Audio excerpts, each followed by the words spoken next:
Kenny here with Gardening Simplified. It's August 24th and we're going to talk about seed starting. A lot of times we don't think about seed starting except in in the end of winter, getting ready for the spring. But for fall crops, especially down south, I don't know a lot of the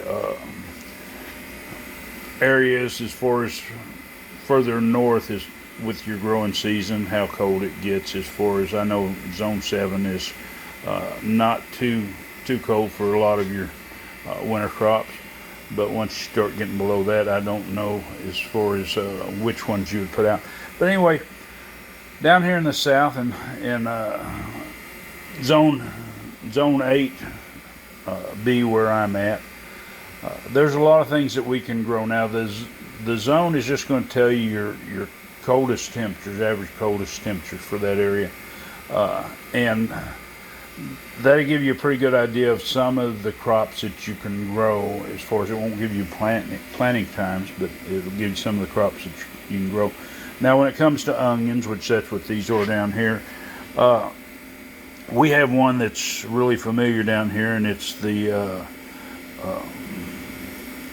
noonday onion, they might call it, or it's a super sweet onion. It's the 1015Y, and what that is the 1015 is October 15th. That's normally the day that they'll plant those down here, and it's a yellow onion. So that kind of gives you all the information from there. Now I do have some other onions. I have a white grano, which is a new one I'm going to try this year. It's a sweet white onion. And I have the red grano, which I have planted in the past, onions there. And I have some leek. Now it's kind of sparse. This is from my seed, and it is coming up. It's just a little bit slow to grow. But those are some of the things that'll grow through the winter time.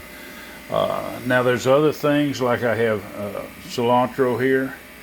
And with this cilantro, I'm going to tell you, it's a good experiment as far as how things go. Now this was put in 2 days after these, and these have still not come up. These were some saved seeds from last year, which it's older seeds. These are some newer seeds, and that's why I marked it as new. And I wanted to see the how quick the germination was on the new ones versus the old ones. And these new ones are which it's cilantro, and these come from Johnny's Seeds, and that's originally, it's Santo is the variety. I like it. It does pretty well. Even when it's a little warmer, as long as you keep a lot of overhead watering to it, daily, keep it cooled down and good and moist on its leaves, it's a little slower to bolt, but it will if it's really hot. But we're getting in that time of year now where our temperatures will start cooling down. So cilantro is excellent, quick crop. Cilantro is a healthy crop. Now, a lot of people just don't like cilantro, but as far as, there's a lot of benefits studies show as far as detoxing the heavy metals from your body. So if you like it, well, great, grow you some cilantro. Dill. Now, pickle season, most people do their pickles earlier in the spring, growing their cucumbers, but there's a lot of people at the farmers market that tend to use dill in different recipes. They just like the flavor. So, and I am still growing cucumbers. So anyway, I'm going to grow some dill. It likes cooler temperature. Parsley is another one that likes cooler temperature, and this is starting to germinate. And it's time to start if you're going to do some fall cabbages, broccoli, stuff like that. It's time to get those started. And I've also got some Chinese and Napa style cabbages going there, and some bok choy.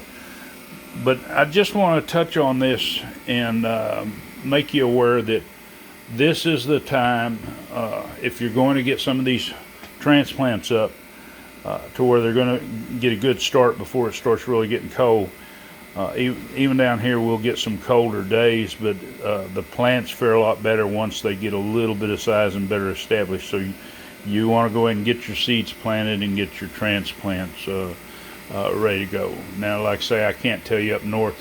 There's a lot of things you can do to extend your season if you're in some of these colder ones, like row protection fabric and stuff like that, which I use quite a bit even down here in the south, because it kind of gives me a little mini greenhouse on my rows and